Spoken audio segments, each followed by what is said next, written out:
Bueno, pues es una bendición estar nuevamente aquí y verlos. También es muy agradable.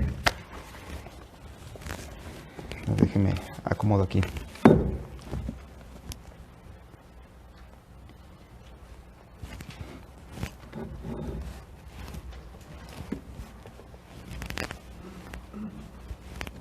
Ok. Pues buenos días, hermanos, nuevamente. Vamos a comenzar el estudio del día de hoy. Pues vamos a continuar con la primera carta de Juan. ¿Se acuerda que hace tiempo comenzamos ahí una introducción? Entonces el día de hoy vamos a continuar ahora sí con esta carta, a ver qué Dios tiene preparado para nosotros. Digo, para mí fue algo sorprendente y normalmente tratamos de leer esa carta. Cuando estudiamos fundamentos de la fe nos dicen hay que leer esta carta, primera de Juan, pero cuando ya uno le empieza a estudiar un poco más a profundidad, pues hay mucha riqueza en la palabra, ¿verdad? Y vamos viendo ahí.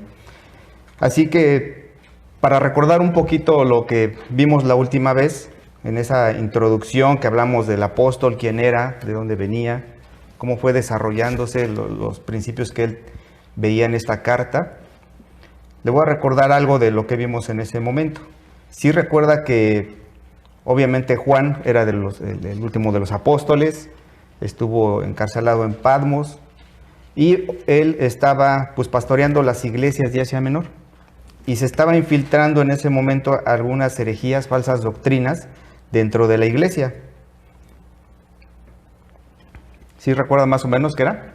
Bueno, en ese tiempo estaba surgiendo ciertas doctrinas que ahora se le conoce como el gnosticismo.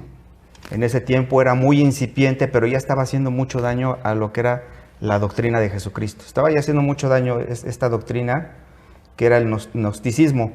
Obviamente este gnosticismo consistía en que ellos deberían de tener ese conocimiento amplio. Ellos decían que la salvación, o más bien la comunión con Dios, era a través de ese conocimiento. Pero no nada más era esa parte, sino también había otras filosofías. Había otra que les decían el dualismo filosófico, que también mezclaban ciertas cosas de lo bueno y lo malo, ¿se recuerda? El cuerpo era malo y entonces el espíritu era bueno. Y no había como tal, Dios no podía comunicarse a través de eso. Ese dualismo filosófico obviamente pues también estaba afectando a la iglesia, a las iglesias en Asia Menor. En ese momento pues obviamente todos los que eran cristianos, porque obviamente Juan estaba escribiendo a alguien que ya era cristiano, a estas iglesias ya tenían un tiempo, pues tenían algunas dudas. Estaban siendo infiltrados dentro de la iglesia y vemos más adelante en la carta que dice que obviamente salieron de ahí muchos que no eran hijos de Dios, ¿verdad? Que no eran verdaderos creyentes. Eso es lo que estaba mencionando Pablo y de lo cual él quería, pues obviamente poner de aviso a los creyentes y también una manera de defenderse, porque veíamos que Juan, ¿qué era? Él trataba de predicar, o más bien predicaba el evangelio o la verdad, pero con amor. Para él no había tonos de grises, sino era blanco, negro, y en la misma carta lo estábamos viendo, ¿verdad? Eran hijos de Dios o hijos del diablo. O sea, no había más, estabas en la luz o estabas en las tinieblas. Muy tajante lo decía este Juan, pero era por esa razón, precisamente. Y dentro de esto, obviamente también este dualismo, estas personas creían y tenían la idea, como ya habíamos visto, que lo espiritual no se podía comunicar con lo material, con nuestro cuerpo. Entonces ellos decían, pero para eso tenemos unos eones, eran unas cosas, ellos veían como espirituales, que a ellos les decían, esto es el verbo, este es el logos. Entonces para que se comunique el hombre con Dios, utiliza esos eones, esas cosas espirituales que ahí veían, ellos decían, entonces utilizaban eso para comunicarlo, para que hubiera esa comunión o esa comunicación con Dios. Y ahí es de ahí donde Juan, en su evangelio, escribe y les dice y les refuta y tira fuertemente esta idea que ellos tenían. Ahí en Juan 1, del 1 al 14 es donde le menciona, ¿verdad? Si tiene ahí su palabra, su Biblia. Si te tiene, váyase rápidamente ahí a Juan, capítulo 1.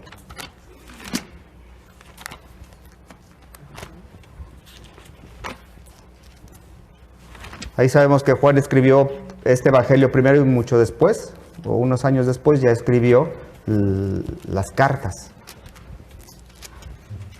Así que Juan comienza a decirles y a refutarles a estos falsos maestros, a estos falsos profetas, y les dice ahí, y les menciona, en el principio era el verbo, y el verbo era con Dios, y el verbo era Dios. Este era en el principio Dios. Todas las cosas por Él fueron hechas, y sin Él nada de lo que ha sido hecho fue hecho. En Él estaba la vida, y la vida era la luz de los hombres. Y en el 14, más adelante, le dice, y el verbo fue hecho carne y habitó entre nosotros. Y vimos su gloria como la del unigénito del Padre, lleno de gracia y de verdad. En ese momento les está diciendo a ustedes, falsos maestros, que están diciendo que Jesucristo obviamente no era 100% hombre ni era 100% Dios y no tenía esa facultad. Ese logos del que ustedes hablan es Jesucristo. Y ahí lo está poniendo Él. Ahí es donde les está diciendo para demostrarles su error doctrinal. Y obviamente esto, como les decía, se iba infiltrando. Había unas personas que eran cristianos, que también recuerden que había una cultura que era la grecorromana, que traían esa influencia, y se conocían como cristoplatonistas. Y estaban mezclando obviamente toda la filosofía de Platón con el Evangelio de Jesucristo. Eso es lo que ellos estaban diciendo. Entonces eran atacados, fíjense, por los dualistas y también por otros que se llamaban los docetistas.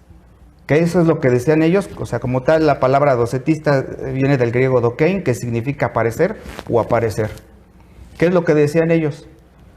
Que lo que habían visto, obviamente, los apóstoles, nada más había sido algo como Jesucristo, que sí era Cristo, que era una parte espiritual, pero que no era hombre, entonces que nada más lo habían visto, como una aparición. Eso es lo que decían. Entonces ya tenían otros en contra, obviamente, atacando la deidad de Jesucristo. Pero había otros también, que se llamaban los serentinos. Esto era de una persona, de un señor que se llamaba Cerinto, era de Efeso, y obviamente era un hombre educado en todas las cuestiones y sabiduría de los egipcios. Entonces imaginen toda la educación que él tenía. Pero él, ¿qué es lo que les decía? Bueno, sí estuvo Jesucristo como hombre, o el Cristo, pero ¿qué pasó? Cuando fue bautizado, descendió ese Cristo, ese Mesías, en Jesús, y cuando fue crucificado, pues obviamente ya se fue, ¿no? Ya no estuvo. Es decir, que no hubo resurrección. Y ahí es donde Juan también empieza a refutar todo esto. Entonces vemos cómo estaba siendo atacado por varias filosofías. Obviamente eso en la actualidad sigue pasando, ¿verdad? Seguimos viéndolo, a lo mejor no de esa manera, pero hay muchas cosas. Muchas cosas dentro de la iglesia que se van infiltrando. Es más, la mayoría de las iglesias ahora dice que ya son metodistas, ¿no? Porque le meten de todo, filosofía, psicología, esoterismo. Entonces están metiendo de todo en las iglesias. Y eso es lo que vemos que Juan nos está mostrando y obviamente nos quiere enseñar esta mañana. Entonces ya con eso en mente, hermanos, ténganlo en mente de cómo estaba siendo atacada la iglesia, cómo estaba siendo atacada obviamente aquí la deidad de Jesucristo. ¿Por qué? Porque vamos a ver cómo empieza Juan en esta carta, ¿no? Entonces ahora sí vamos aquí a los primeros 4 versículos, ahí en su palabra. Y la palabra de Dios dice así: lo que era desde el principio, lo que hemos oído, lo que hemos visto con nuestros ojos, lo que hemos contemplado y palpado nuestras manos tocante al verbo de vida. Porque la vida fue manifestada y la hemos visto y testificamos, y les anunciamos la vida eterna, la cual estaba con el Padre y se nos manifestó. Lo que hemos visto y oído, eso les anunciamos, para que también vosotros tengáis comunión con nosotros, y nuestra verdadera comunión es con el Padre y con su Hijo Jesucristo. Estas cosas os escribo para que vuestro gozo sea cumplido. Si se dan cuenta, Juan no hace su presentación, ya lo hemos visto, va directo, obviamente, al tema, ¿no? Así que en estos versículos, hermanos, vamos a ver 4 evidencias de tu salvación que te mostrarán si eres un creyente verdadero. A este tema de la prédica le puse el creyente verdadero. Y ahí vamos a ver en esos 4 versículos estas 4 evidencias que nos deben demostrar, o estas 4 evidencias de nuestra salvación que va a ver si somos unos verdaderos creyentes. Número 1 es el verdadero creyente cree en la divinidad y humanidad de Cristo. Esto lo vamos a ver en el versículo 1 al 2a. Una segunda evidencia es que el verdadero creyente tiene que proclamar o anunciar el Evangelio de Jesucristo. Eso vamos a verlo en el versículo 2b al 3a. Una tercera evidencia es que el creyente verdadero tiene una comunión verdadera con Dios y con sus hermanos en Cristo. Eso lo vamos a ver en el versículo 3b. Y ya como última evidencia vemos que el verdadero creyente tiene un gozo pleno, un gozo cumplido. Ese es el versículo 4. Pero antes de esto, hermanos, quiero hacerles 3 preguntas, que ahí se las van a contestar o a través de lo que vamos a ir avanzando, se va a empezar a dar cuenta. Y si quiere ahí apúntelos o ténganlos en mente. Uno es, ¿crees aún en la divinidad y humanidad de Cristo? O sea, ¿lo estás creyendo? No de una manera intelectual, sino realmente de esa fe, ¿lo estás creyendo? Otra, ¿proclamas el Evangelio? ¿Estás proclamándolo constantemente en cada oportunidad que tienes? Sin temor, sin vergüenza. Y 3, ¿tienes comunión con Dios, con Jesucristo y con tus hermanos en Cristo? Bueno, estas 4 evidencias que vamos a ver, vamos a comenzar si quiere con la primera evidencia que dice: el verdadero creyente cree en la divinidad y humanidad de Cristo. Ahí en el versículo 1 y 2 lo leemos nuevamente y dice: lo que era desde el principio, lo que hemos oído, lo que hemos visto con nuestros ojos, lo que hemos contemplado y palparon nuestras manos tocante al verbo de vida, porque la vida fue manifestada y la hemos visto. Si vemos las primeras palabras aquí de esta epístola, hacen un poco de referencia a lo que acabamos de leer, a Juan 1:1, donde dice: en el principio era la palabra, o sea, era el verbo. Y también hace referencia con Génesis 1:1, donde dice en el principio. Sin embargo, aquí Juan, como vemos, escribe desde el principio, no en el principio o en el principio. Es un poco confuso, pero Juan, ahorita vamos a ver por qué está escribiendo desde el principio.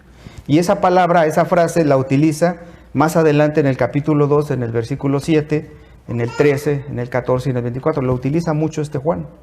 Entonces, cuando él dice lo que era desde el principio, obviamente quiere decir que Jesucristo, el que era desde el principio. Eso es lo que está diciendo o está tratando de traducir. Entonces Juan, en ese momento que escribe, en este término lo que, lo está haciendo más amplio para que la palabra obviamente pueda entenderse y expresarse aquello que tiene la relación con el verbo de vida, que es Jesucristo. Además, está incluyendo no nada más la persona de Jesucristo, sino también su mensaje. Eso es lo que está diciendo en esa frase. Esa frase, si ahorita que lo leímos, pues podemos haber dicho, pues ya quedó muy claro, muy entendido. Y no es cierto, no sabíamos a lo que se refería esa primera frase. Entonces Juan lo que está puntualizando es el mensaje completo acerca del verbo desde la eternidad, o sea, desde su preexistencia hasta su manifestación como hombre. Y sobre todo la obra que realizó Jesucristo cuando vino aquí a la tierra, ¿verdad? Hasta su resurrección. Eso es lo que está diciendo. Él está dando esa evidencia.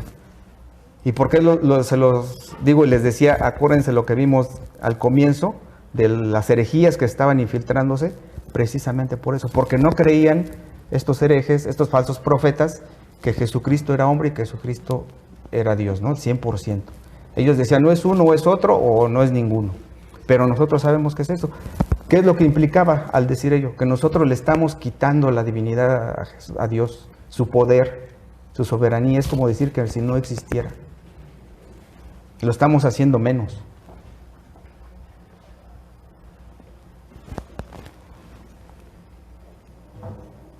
Entonces, lo que les decía, esto lo hacía para esos falsos maestros que amenazaban la iglesia en esa época. Que otra vez les comento, y sigue siendo en la actualidad, ¿no? Entonces lo que querían hacer es que vieran cómo Jesucristo vino en carne, vino como ese Dios que estaban esperando. Ahí en Mateo 24 vemos cómo también ya el Señor Jesucristo estaba advirtiendo de todo esto, de lo que iba a suceder. Dice, porque se levantarán falsos cristos y falsos profetas, y harán grandes señales y prodigios, de tal manera que engañarán, si fuera posible, aún los escogidos. En ese momento la iglesia estaban muchos dudando, ¿no? Sabemos que en la actualidad muchos jalan de iglesias a personas hacia otras doctrinas y van. ¿Por qué? Porque les llama la atención que la prosperidad, que milagros, que ciertas cosas místicas que pueden llegar a ver. Y eso es lo que estaba sucediendo en ese momento. Entonces, estos maestros falsos amenazaban con socavar obviamente la iglesia y tratando de alejarla de la doctrina de los apóstoles, o sea, la doctrina de Jesucristo. Y Pablo también más adelante, por eso escribe Gálatas y Romanos, porque de igual manera él ya había luchado una vez, ¿se acuerda ahí en Hechos? Contra los judaizantes legalistas, que más adelante, ya después ahí en Jerusalén, hacen una reunión, obviamente, y refutan esas doctrinas. Entonces ahí en Gálatas 1, 6 al 9, léalo si no aparece en la pantalla, dice: estoy maravillado de que tan pronto os hayas alejado del que los llamó por la gracia de Cristo, para seguir un evangelio diferente, no que haya otro evangelio, sino que hay algunos que les perturban y quieren pervertir el evangelio de Cristo.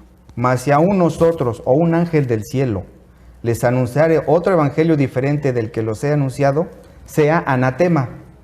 Como antes he dicho, también ahora lo repito, si alguno les predica diferente evangelio del que habéis recibido, sea anatema. Y ahí Pablo también ya estaba defendiendo y sabía, ya se estaban infiltrando en ese momento.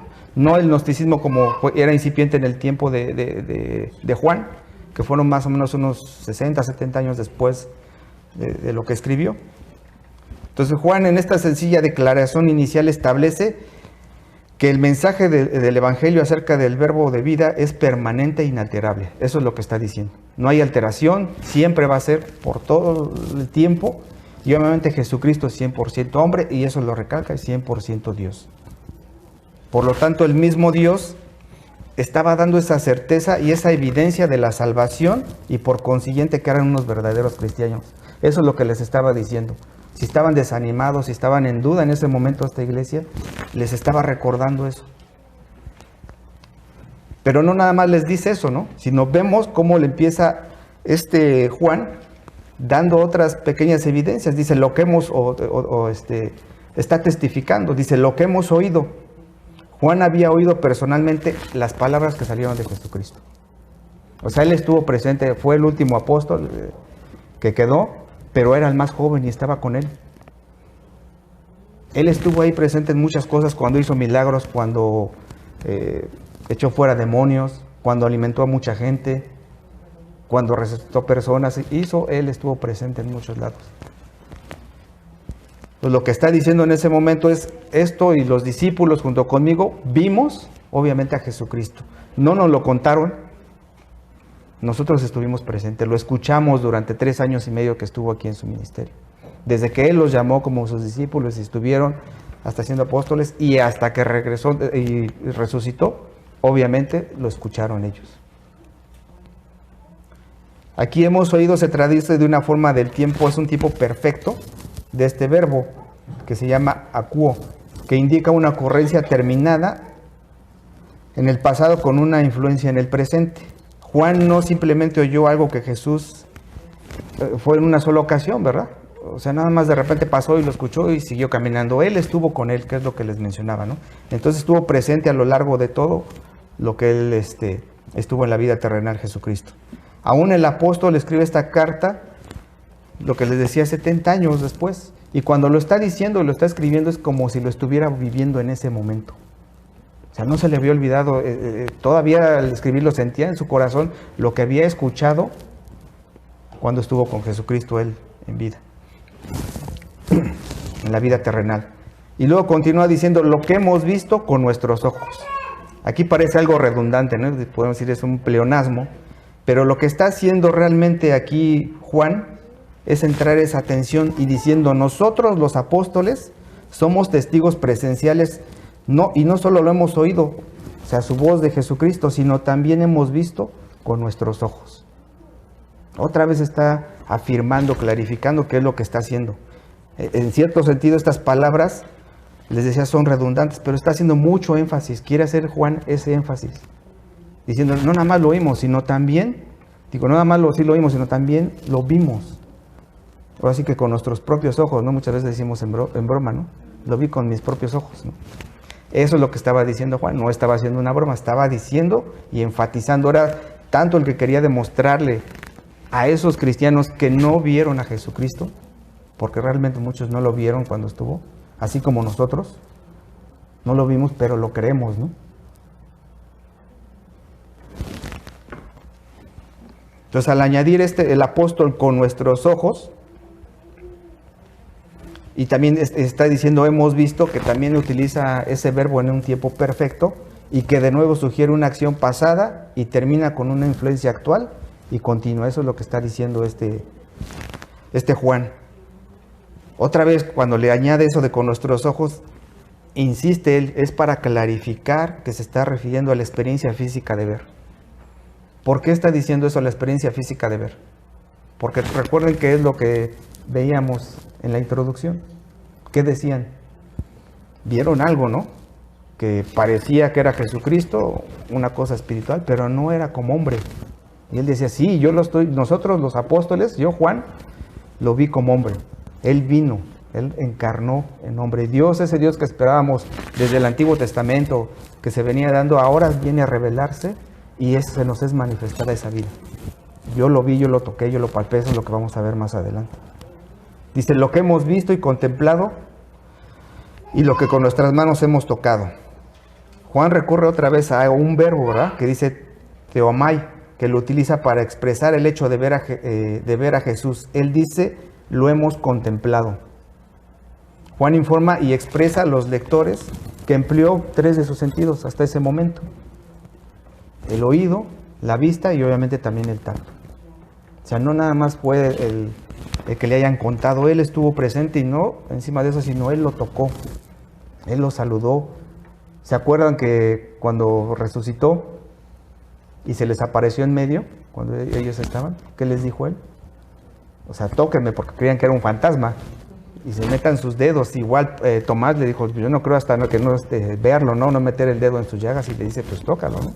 Mete tus dedos. Vieron realmente que era real, que había resucitado y que era hombre como nosotros, ¿no? Ya glorificado, ya había resucitado, perdón, y eso es lo que había sucedido. Entonces este vocablo implica más que un simple vistazo o una simple mirada, ¿verdad? Sino al contrario, denota una mirada detenida y que estaba escudriñando, al decir que él estaba contemplando. Y como lo vemos en la misma palabra, nos está mostrando que él fue lo que hizo. Sabemos que él, Jesucristo, estando con sus apóstoles, alimentó personas, alimentó una multitud. Ellos lo vieron algo sobrenatural. No era algo que estaban acostumbrados a ver. Pero Juan dice, esa contemplación va más allá, va más profunda. ¿Por qué? Porque sí vimos que alimentó a toda esta multitud, que sacó comida de donde no había y los alimentó. Pero el por qué lo hizo, esa es una razón más profunda. Y la misma palabra dice, porque tenía misericordia de ellos, ¿verdad? Tenía compasión, tenía piedad de ellos. Algo que una otra persona no puede hacer, ¿verdad? Es difícil que alguien pueda alimentar a alguien y que vea eso que tenía Jesucristo, ¿no? Lo puedes hacer porque te conviene, porque quieres quedar bien con alguien, pero que tengas esa compasión de alimentar a alguien y mucho menos hacer ese milagro. Y eso es lo que está diciendo él. Vimos más allá de un hombre, ¿no? Sino vimos al mismo Dios en este hombre. Así que es necesario entender bien esta dimensión que Juan desea comunicar a sus lectores. Con esta afirmación, lo que hemos contemplado y la misma palabra, que es lo que vimos, eso es lo que nos muestra, ¿no? Hasta dónde fue esa contemplación. No nada más era así, lo vi y ya, ¿no? Algo muy simple, como al ver a cualquier persona en la calle, sí, pues sí lo vi, no le puse atención ni sé quién es. Ellos estuvieron con él y está insistiendo, ¿eh? Por eso vemos esas palabras repetitivas que repite una y otra vez. Dice, y nuestras manos han tocado. O sea, aquí Juan está expresando a sus lectores que sus manos palparon el verbo de vida, que es lo que veíamos, ¿no? Esa palabra palparon también tiene un significado que se puede decir de sentir después de o tantear, como un invidente. Ellos tienen ese sentido muy afinado, ¿verdad? ven, sienten todo y te pueden decir que es una manera que está expresando él, Juan, lo mismo. Que es cuando les dice, ¿no? Que se les aparecía, y les repito, dice, palpad y ved, porque un espíritu no tiene carne ni huesos, como veréis que yo tengo. Eso lo dice ahí en Lucas 24:39. Y continúa todavía Juan diciéndoles, porque la vida fue manifestada.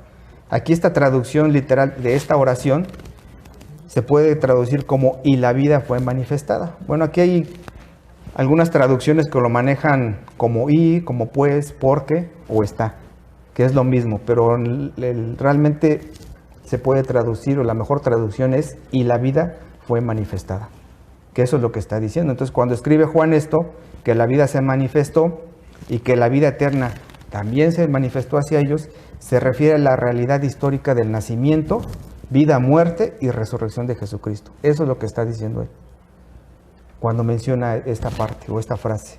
Y obviamente también vieron sus apariciones personales, las que después, posteriormente, hizo con ellos. Entonces, esta encarnación de Jesucristo, la vida que fue manifestada, el verbo que utiliza para manifestado es paraneo, que significa revelar o hacer visible lo que estaba oculto. Entonces Dios no se reveló en carne humana hasta el ministerio terrenal de Cristo, que eso es lo que conocemos, ¿verdad? Sino que la vida que Él tuvo se volvió visible, o sea, esa vida eterna se volvió visible para nosotros los humanos. Y fue con un propósito. ¿Cuál fue ese propósito? De anunciar la vida eterna, es decir, a Jesucristo. Así que hasta aquí, hermanos, Juan les está dando en esos versículos, les está mostrando, les está diciendo, no se desanimen. No deben por qué creer en lo que están escuchando de otras falsas doctrinas. Nosotros como testigos, aunque ustedes no lo hayan visto, y eso mismo nos dice a nosotros, ya seas creyente o no, es lo que te dice, es lo que nos menciona la palabra. No lo viste, pero existió Juan. Lo estaba haciendo, yo soy siendo testigo. Por eso más adelante dice, estas cosas os escribo. Y estas cosas que se escribieron están aquí. Y no es que las haya escrito Juan, sino de quién es la palabra.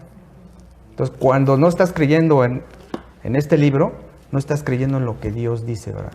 Más si estás diciendo, yo soy creyente, yo creo en Dios, yo creo en Jesucristo. Pero no estás obedeciendo ni creyendo en su palabra. Porque ¿qué es lo que hacían estos gnósticos, estos docetistas? Como decían, obviamente está separado el cuerpo de lo espiritual, entonces nosotros no tenemos pecado. Y vamos a pecar todo lo que sea necesario. Total, el cuerpo es el malo, pues es el que va a pecar. Yo me preocupo por lo espiritual, por mi conocimiento que voy adquiriendo de ciertas filosofías, y yo tengo comunión con Dios. O sea, yo no necesito congregarme en una iglesia. Yo no necesito tener comunión con los hermanos. O sea, yo ya tengo esa comunión con Dios, y es más, nada más ciertas personas la tenemos. Eso es lo que decían estos gnósticos. No es para todos, nada más es para algunos. O sea, para los creyentes comunes no es esto. No lo van a poder obtener. Y eso es lo que les está diciendo Juan, los están animando y les está diciendo, no, esos que no creen es porque no creen en la palabra y obviamente no la están obedeciendo. Que eso es lo que hacían estos docetistas. No obedecían a la palabra, decían, no necesitamos el evangelio de Jesucristo y por tanto no necesitamos sus mandamientos. Creo que aquí no pasa eso, ¿verdad? En ninguna iglesia pasa eso. Que dicen, no, pues eres legalista, pero dice la palabra, pero eres legalista, ¿no? Me estás juzgando, pero la palabra lo dice, es Dios que te está hablando y te está diciendo, esta es la palabra escrita de Dios. Y viene a tu mente, pues es que fue escrita por hombres, pero es inspirada por Dios. Toda la escritura, cualquier carácter que veas aquí es inspirado por Dios. Así que, hermano, ya dices, bueno, ¿y eso qué? ¿No? Bueno, ya entendí esa parte o traté de entender. Ahora, ¿cómo lo aplico a mi vida? Ahora sí podrías responderte esa pregunta, ¿verdad? ¿Aún tienes crees que Jesucristo es 100% Dios y 100% hombre? O de repente alguien te llega con un pensamiento, una ideología y dices, como que estoy dudando, ¿verdad? O eres de los que adoptan ciertas doctrinas, ¿verdad? Les he dicho constantemente, y porque se está viendo que está creciendo, hay unas doctrinas que dicen de la gracia diversa, somos incluyentes. Señor, no estás haciéndolo. ¿Por qué dicen ellos? ¿Sabes qué? Dios es amor. Si tú todavía crees que Dios es amor, sí, Dios es amor, pero también es santo, es justo, es recto. Y no va a permitir que haya pecado. Pues si estás creyendo en Jesucristo como hombre, como Dios, tienes que obedecer su palabra. Si no lo estás haciendo en tu vida como creyente, estás descuidando eso. O la otra es, no eres creyente verdadero. Es fuerte, hermanos, pero recuerden que Juan va a hablar así en su palabra, ¿verdad? En sus cartas. O eres hijo de Dios o eres hijo del diablo. O estás en tinieblas o estás en luz. Y en amor eso es lo que está diciendo él. Eso es lo que está sucediendo. Ahora nosotros como hijos, tú como hijo de Dios, creyente, que eres creyente verdadero, ya estás viendo que sí es esa evidencia. Si estás obedeciendo la palabra, todavía permites que infiltren en tu vida, en tu iglesia, en tu comunión con Dios, ciertas doctrinas, ciertos pensamientos que no vienen y no son de la palabra.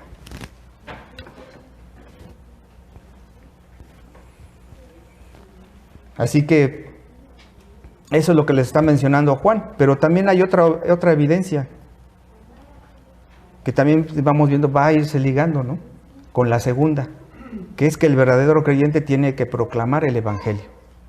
Ya les dijo Juan, ya los animó, ya les mostró, ya dice, yo soy testigo, deben de creerlo, porque sabemos que esta es la fe, ¿no?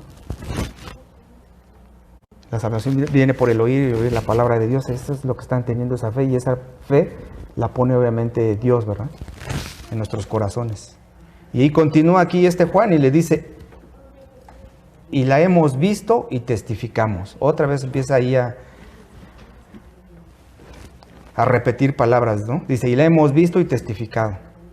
Y les anunciamos la vida, la cual estaba con el Padre y se nos manifestó. Lo que hemos visto y oído, eso les anunciamos. Eso es lo que estaba haciendo en ese momento Juan. Dice, ahora que ya entendimos esto, ahora que ya lo creemos y no tenemos dudas, y que le estamos diciendo que somos testigos, eso es lo que les estamos anunciando, el evangelio de Jesucristo. No otro, sino el de Jesucristo. De que Él es Dios también y que era desde antes de la fundación del mundo. Él hizo la tierra, hizo los cielos. Por eso dice, en el principio Dios creó. Dice, ese Dios que habla en el Antiguo Testamento y que vamos a través de la historia y obviamente de la palabra de Dios, viendo cómo lo iban mostrando un poco en la Escritura, vino y se encarnó. Y murió por nosotros, murió por ti. ¿Para qué? Para el perdón de pecados, ¿no? Para que fueras salvado de la ira de Dios, de ese castigo eterno. Eso es lo que les está diciendo, eso les estamos anunciando. Entonces, este versículo en realidad, bueno, vemos que nos mencionan aquí algunos teólogos, que es una explicación acerca de la palabra de vida. Entonces los traductores habitualmente consideran que este versículo 2, si vemos está entre paréntesis, es un comentario, dicen, parentético, que tiene una relación con, e indican que es equivalente a un comentario acerca de del texto que le precede enseguida, y así que estos versículos, tanto el 1 como 3, son los que presentan esa continuidad de pensamiento. Pero nosotros tenemos como forma expositiva irlo detallando poco a poco. Bueno, así nada más quería medio aclararles esto. Dice, así que para Juan, lo que se les manifestó, que es lo que está diciendo, ese verbo de vida, o sea, Jesucristo, que es la vida, se convirtió en la base para su proclamación de la verdad. Eso es lo que está mencionando aquí Pablo. Y era parte de su responsabilidad de Juan el hacerlo, ¿no? Y no nada más era responsabilidad, sino era un mandato. Sabemos que el mismo Jesucristo dijo, id y predicar, o sea, no es si quieres, si tienes ganas, es ir y predicar. Eso nos manda y aquí viene, por eso venía la pregunta, ¿sigues obedeciendo esa palabra? ¿Sigues proclamando? ¿Estás proclamando, anunciando el evangelio? Porque es un mandato, y si no lo estás en contra de Dios, estás violando ese mandato de Dios. O estamos, ¿verdad? Dice el otro. Bueno, entonces ese responsable mandato, y obviamente como apóstol tenía sabía que era ese testigo presencial, tenía como fin dar este testimonio. Ese era su fin, o sea, era su responsabilidad, era testificar de esa verdad. Ahí en Juan 21, 24 es donde lo menciona también el apóstol, que eso es lo que les está diciendo. Creo que le parece ir en la pantalla, no recuerdo. Si quiere vamos a la palabra para leerlo. Juan 21, 24.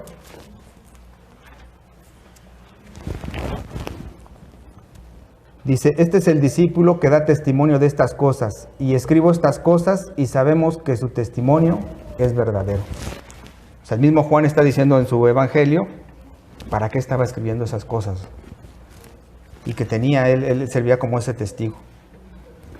Entonces el verbo que continúa él mencionando, que dice anunciar o proclamar, que es apangelo, se traduce como hacer algo conocido públicamente. Es proclamar algo en el presente o en el futuro. Es decir, que lo que nos está diciendo es que públicamente nosotros tenemos que proclamar ese evangelio. No escondidas, menos ahora que ya no hay esa persecución como antes, en ese tiempo lo hubo, pero también es en todo momento, tanto en el presente como en el futuro, en cualquier momento que Dios nos dé esa bendición de hacerlo, porque muchas veces nos pone gente, personas para hacerlo, tenemos que publicarlo, ¿verdad? Tenemos que anunciarlo, proclamar este evangelio. Los mismos apóstoles proclamaron obviamente esta palabra de vida y ellos anunciaron la palabra obviamente de la obra de Jesucristo y también anunciaron el regalo de la vida eterna. No nada más que vino como hombre Dios, ¿verdad? Y que fue Jesucristo, sino que daba esa vida eterna.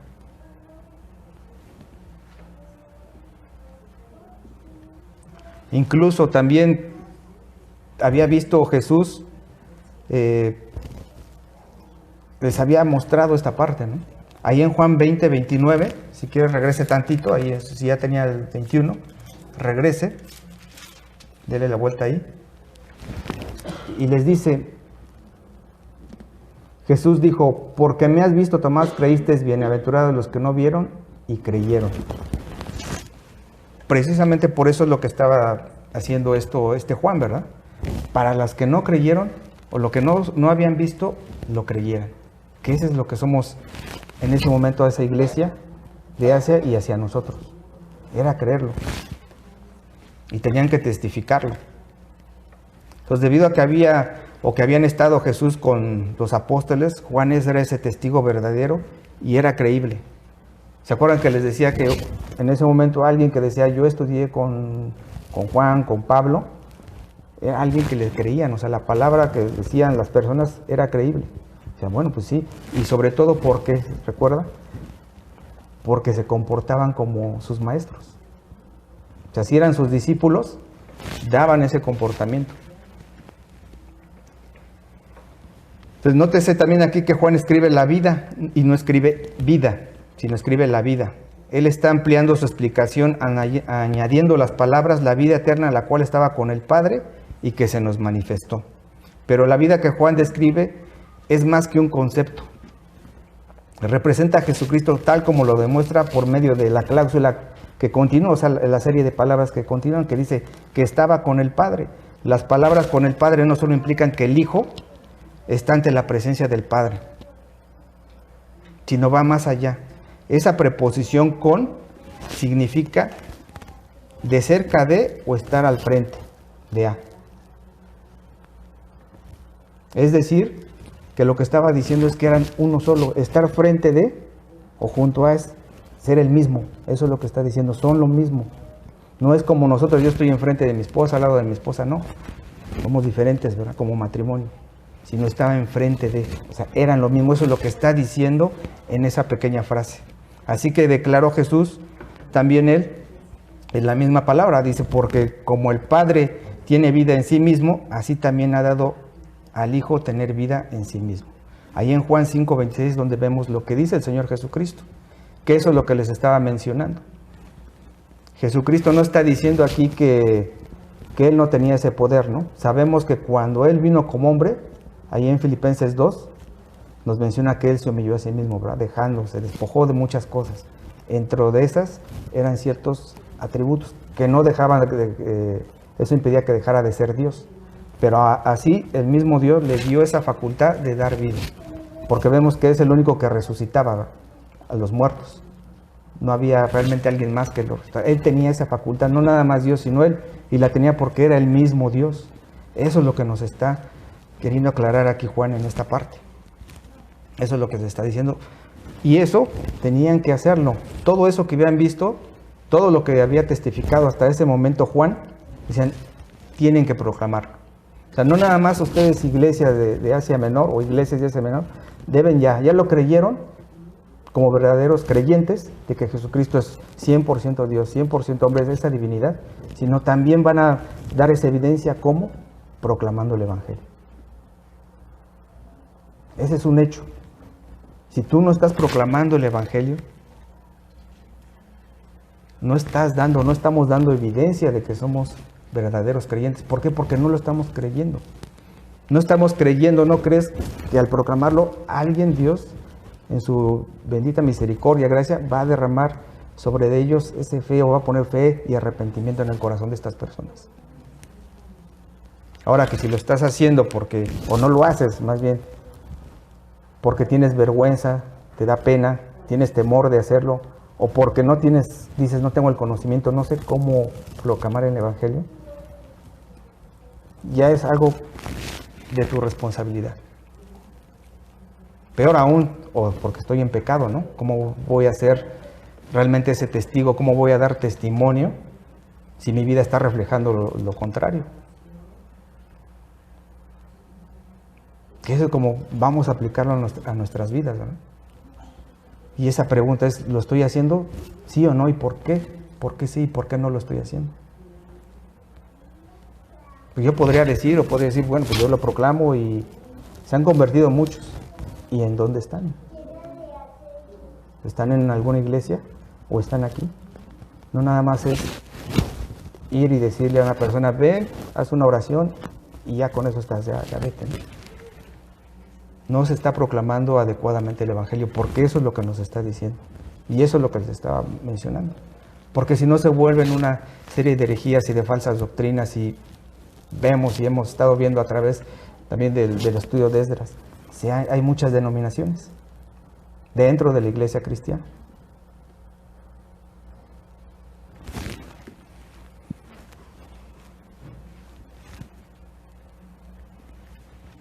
Así que si somos verdaderos creyentes, hermanos, debemos de anunciar ese Evangelio, que obviamente estamos dando esa evidencia de ese hombre, Jesucristo, de Dios, del Creador de todo. Y obviamente con esto también, ¿qué es lo que va a ocasionar en nosotros como verdaderos creyentes? Que esa sería otra evidencia más. Va a producir esa comunión. Que esa es la tercera evidencia. Ahora el verdadero creyente tiene una comunión verdadera, primeramente ¿con quién? Con Dios y con los hermanos. Aunque aquí en el texto dice lo contrario, lo contrario lo pone al revés. Vamos a leerlo, dice ahí en el 3b. Para que también vosotros tengáis comunión con nosotros, y vuestra comunión verdaderamente es con el Padre y con su Hijo Jesucristo. Recuerden que estos gnósticos o celtistas, ¿qué decían? Nosotros sí tenemos comunión con Dios porque no creían en Jesucristo. O sea, tengo comunión con Dios, pero con Jesucristo no, porque Él era hombre o no está, nunca vino, fue algo que se apareció. Entonces nosotros estamos estamos más allá del bien y del mal que todos los cristianos comunes o creyentes normales, ¿verdad? Eso es lo que ellos manifestaban. Y mucho menos iban a tener una comunión con los hermanos. ¿Por qué? Porque no había esa congregación, ese lugar donde se reunían. Entonces Juan predicó, obviamente, al verbo de vida. ¿Para qué? Que eso es lo que está diciendo. Porque ahí es donde vemos, para que también vosotros tengáis comunión. Aquí esa palabra o esa frase que es para, que es giná en el griego, significa con el fin de qué. O sea, todos los creyentes se dieron cuenta de que tenían comunión, y, o sea, una auténtica relación con Jesucristo y con los creyentes. Entonces la palabra traducida comunión, algunos ya la conocen, que es el término en griego koinonía, que significa participación mutua en una causa común o una vida conjunta. Pero la palabra, y vamos a ver estos versículos, iba a poner uno, pero puse varios que son muy importantes. Y una de esas es Hechos 2:42. Debe aparecer en la pantalla, si no en su palabra. Vaya rápidamente ahí a Hechos 2:42 para ver a qué se refería con esa comunión. Tanto con, obviamente con los hermanos y con Dios y con Jesucristo. Ahí en Hechos 2:42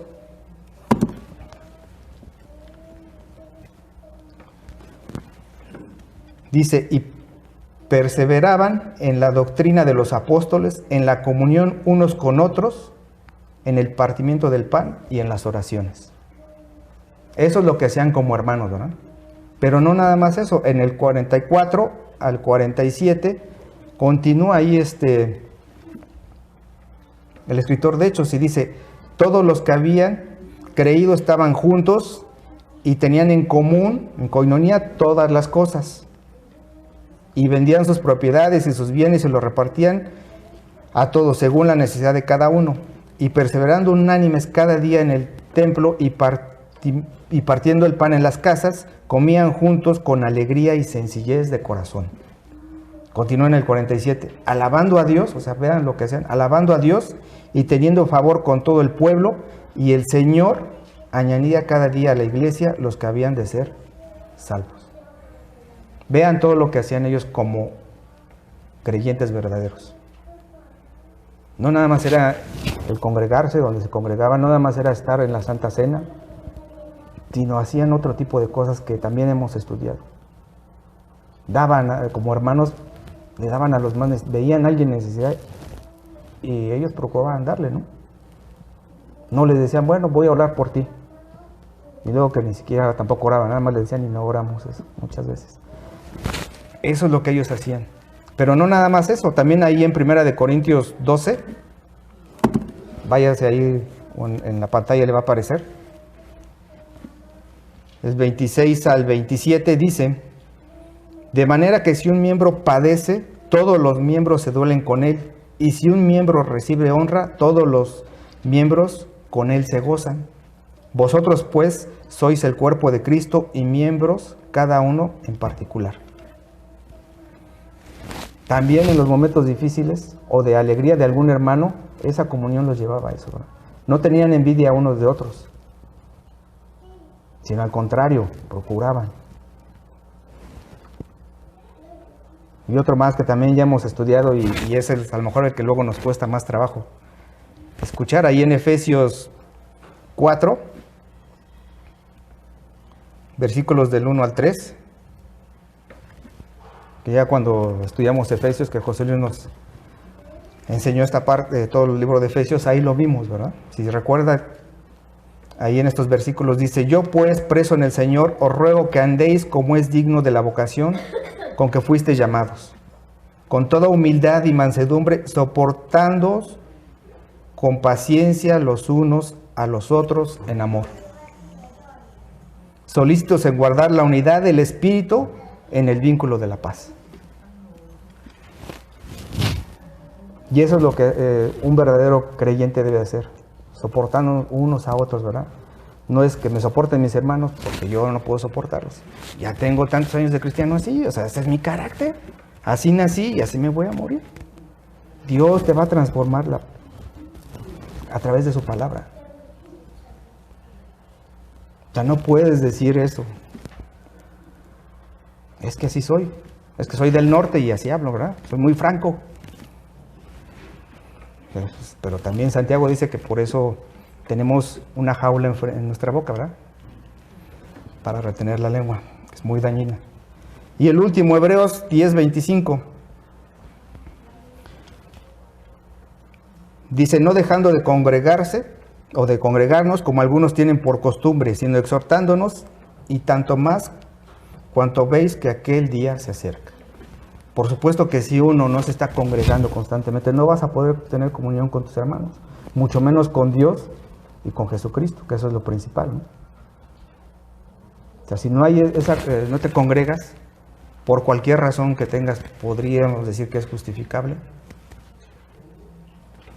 Lo haces, hermanos, todos trabajamos, todos nos enfermamos, pero yo he visto hermanos en las iglesias, en esta, cómo vienen a pesar de enfermedades que no son sencillas. Y si se les dice, va a haber estudio de varones el sábado, va a haber de matrimonios, y no va a poder. Y de repente llegan, y dices, es una bendición, dices, uno que está sano, no está relativamente enfermo, y estos hermanos vienen. El mismo Dios, sabemos que pone el querer como el hacer por su buena voluntad y te lleva. Él pone lo necesario para que recibas de la palabra. A mí me sorprende mucho este hermano, la verdad. Rara vez es cuando no está, pero siempre va y es fiel al Señor. Es fiel al Señor. Entonces se trata, obviamente, esta comunión, como les decía, algo más que una simple asociación de quienes tenido una misma creencia, ¿no? O sea, no nada más es la pura creencia. O sea, estamos aquí en una comunión o lo que nos une, sí es el Evangelio de Jesucristo, pero nos une también, ¿qué es? La palabra y el mismo Dios, ¿no? Su Espíritu es lo que nos está uniendo, que es lo que ahorita vamos a leer unos versículos referentes a eso. Entonces, esta asociación, por tanto, pide que se congreguen y también es una vida y amor mutuos quienes somos en un mismo espíritu, que es lo que les decía. Entonces, el objetivo de lo que le está diciendo de proclamar el Evangelio, Juan, en esta segunda evidencia, también hace o se aplica, obviamente, cuando tú predicas el Evangelio, produces obviamente fe y descanso. Nosotros como hermanos en Cristo, cuando estamos en comunión, cuando venimos, no nada más es llego, me siento, escucho y me voy, ¿verdad? Va a haber un hermano que tiene una necesidad, me refiero a la necesidad de escucharlo, de orar. Y a lo mejor en ese momento te buscaba a ti, tú, pues ya me tengo que ir porque ya tengo hambre, ¿eh? O sea, ya mi hora de la comida es 12:30, punto. Si no, me pongo como fiera. No, hermano, si alguien pide oración por ellos y tú estás, o si no hay nadie, eres el único, no hay esa comunión.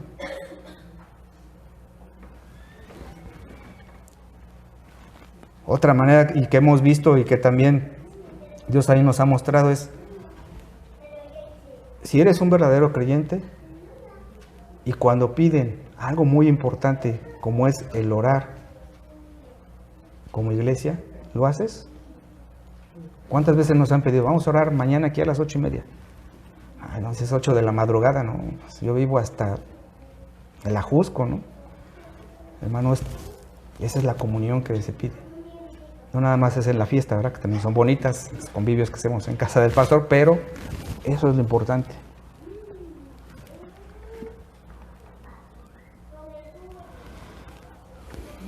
El apóstol Pablo también escribió, ahí en 1 Corintios 1:9, y dice, fiel es Dios, por el cual fuisteis llamados a la comunión con su Hijo Jesucristo, nuestro Señor. Esa comunión te está diciendo que es con su Hijo Jesucristo. Otra vez Pablo en 2 Corintios 13:14 dice, la gracia del Señor Jesucristo, cuando termina ya 2 Corintios, la despedida, dice, la gracia del Señor Jesucristo, el amor de Dios y la comunión del Espíritu Santo sea con todos vosotros. Amén. Ellos promovían esa parte de la comunión como hermanos. Y Juan escribe cuando el Señor Jesucristo está en esta oración, en esta petición, intercesión, dice, ahí en Juan 17:21, dice, para que todos sean uno, como tú, oh Padre, en mí y yo en ti, que también ellos sean uno en nosotros, para que el mundo crea que tú me enviaste. Él está pidiendo, ¿verdad? Que todos seamos uno, que todos tengamos esa comunión los unos con nosotros. Aquí Juan está mostrando que es imposible que el Padre, o sea, el Dios Altísimo, sin el Hijo, que es el Dios encarnado, obviamente no existe esa comunión, que no existan los dos, o sea, no podemos tener comunión el uno sin el otro. Cuando tenemos comunión con Dios, es con el Hijo. ¿Por qué? Porque estamos creyendo que Jesucristo es Dios. Y los falsos maestros obviamente asumían lo contrario. Nada más con Dios o nada más con Cristo. O con ninguno. Y retomando aquí la última pregunta que les hice, hermanos, como esta aplicación de si tienes comunión con Dios, Jesucristo y con tus hermanos. ¿Sí lo eres? Esto te ha mostrado si lo estás haciendo o no, o lo estamos haciendo o no. ¿Realmente tenemos esa comunión con Jesucristo, con Dios? En mi oración personal, en mi estudio personal de la lectura de la palabra, eso me va a dar esa comunión con Él. Y no se diga con los hermanos, ¿verdad? También. Sabemos que muchas veces hay hermanos difíciles, ¿verdad? O somos difíciles de soportar nosotros. Más en nuestra casa. Somos difíciles para nuestras esposas, nuestros hijos. Y ellas nos soportan, ¿no? Pero también dentro de la iglesia. Pero el amor del Señor, vemos todo cómo los está impulsando Juan a que lleven a eso, ¿verdad? O sea, no nada más les está diciendo lo que no están haciendo en ese momento. No les está condenando, sino les está dando esa esperanza y ese alivio. Que ahora lo pueden hacer porque ya tenemos al quien crees en Él, que es Jesucristo, y esa comunión que puedes tener con Él, te va a llevar, obviamente, a proclamar el Evangelio como número uno, y a tener esa comunión con los hermanos.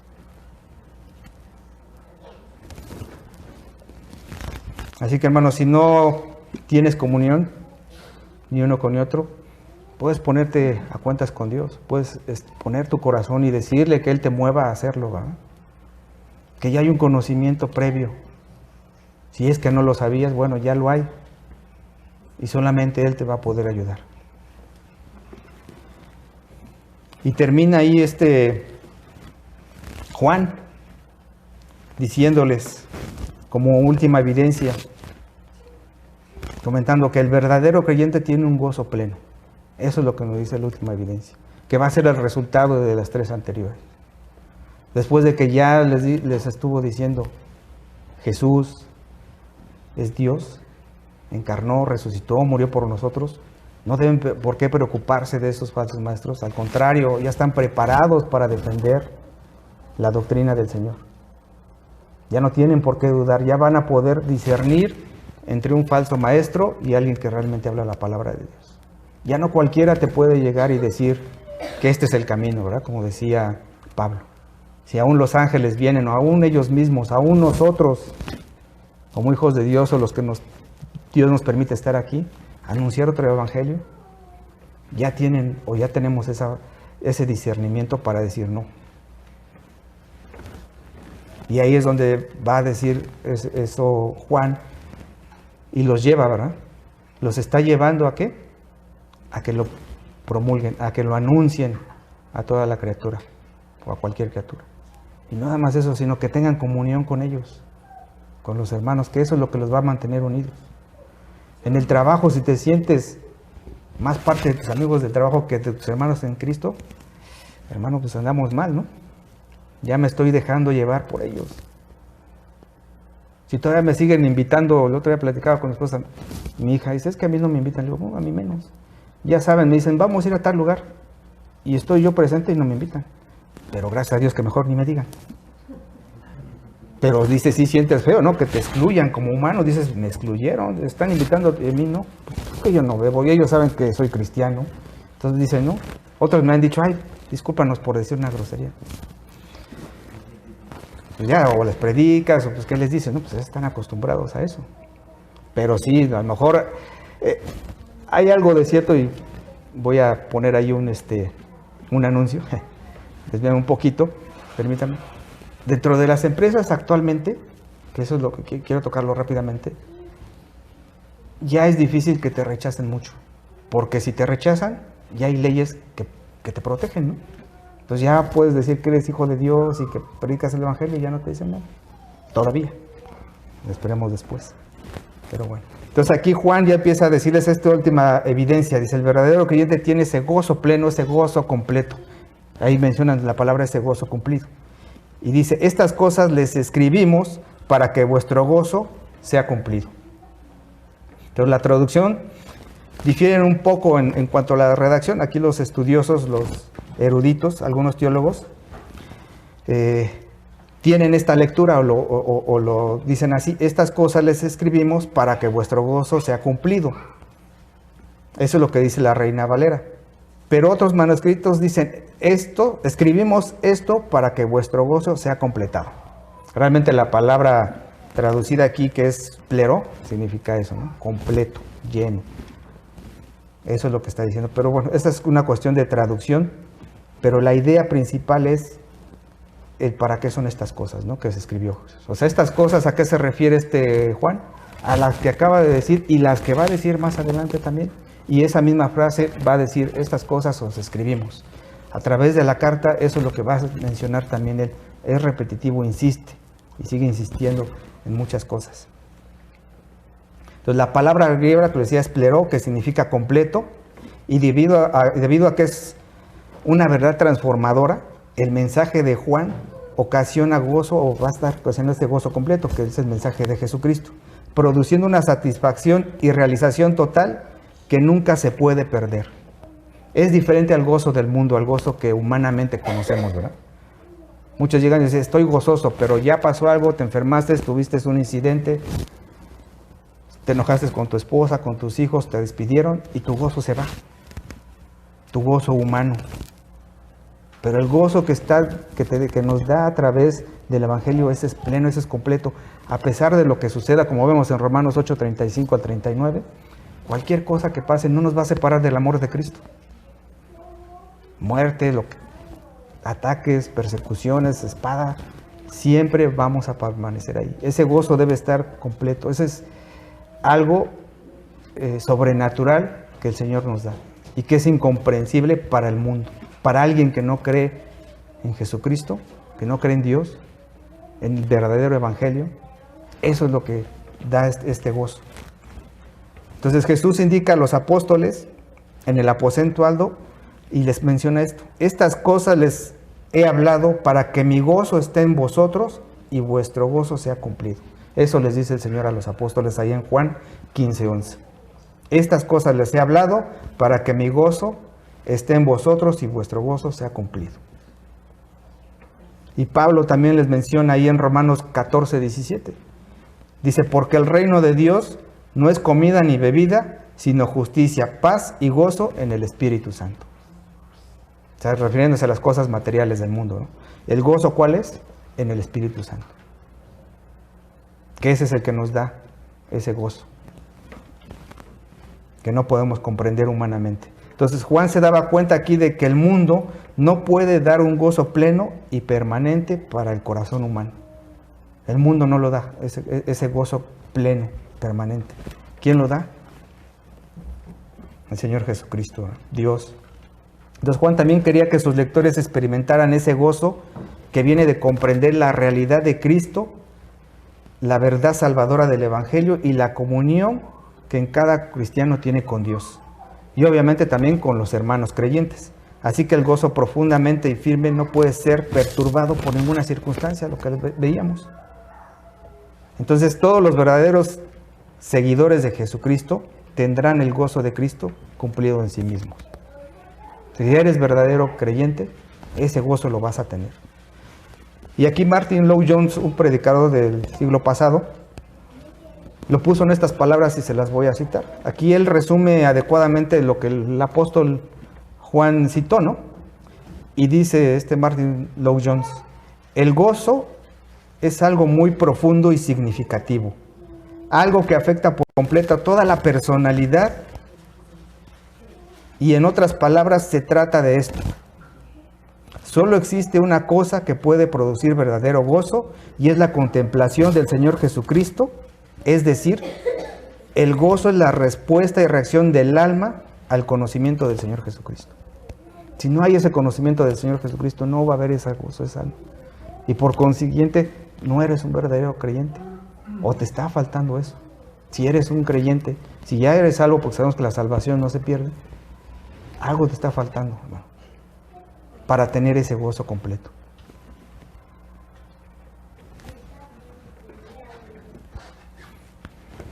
Y si queremos tener o quieres tener ese gozo completo, ese gozo pleno, vemos estas evidencias.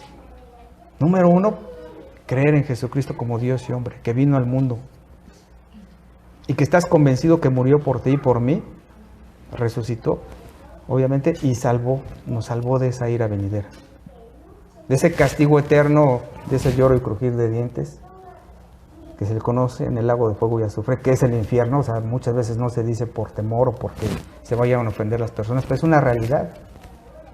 Alguien que no tiene esa comunión con Dios, que no ha entregado su vida a Jesucristo, eso es lo que se le espera. Eso fuimos librados, y no porque nosotros hayamos sido los mejores, como dice el pastor, o los más simpáticos o los más bonitos. Éramos lo peor. Y Él, por su gracia, por ese favor que no merecíamos, nos rescató de eso. Y eso es lo que nosotros debemos de proclamar, de anunciar a las criaturas que aún no conocen. A esas criaturas, a esas personas que todavía creen en otras ideas. A lo mejor en un gnosticismo actualizado, ¿verdad? En un docetismo actualizado. A esos serentinos que también son actualizados en esta época. Los que van y tocan cada 8 días, cada sábado en tu puerta, esos son gnósticos. Otros sitios donde dicen, bueno, pues está Dios, Jesucristo, yo vengo cada Semana Santa a este lugar, cada Navidad vengo para dar gracias, ¿verdad? Porque me nace, por eso vengo. Pero como Dios está ocupado, pues entonces le pido a sus amigos que me echen la mano, ¿no? A San Pillín, no sé qué. Es más, hasta la mamá de Jesucristo terrenal también le pido el favor para que me ayude, para que me salve. No, hermano. O alguien que nos visita por primera vez, no es así. La misma palabra nos está llevando a que si no crees nada más en Jesucristo como Señor y Salvador, no estás siendo un verdadero creyente. No estás ganando el favor de Dios. Dios no te va a poder dar la salvación. Y si está en su voluntad de hacerlo, te lo va a dar. Va a poner arrepentimiento, fe en tu corazón, para que clames a Él, para que alces los ojos y digas, sí, ese es el Señor Jesucristo. Yo estaba equivocado, ¿no? Y Él me ha llevado a abrir esos ojos.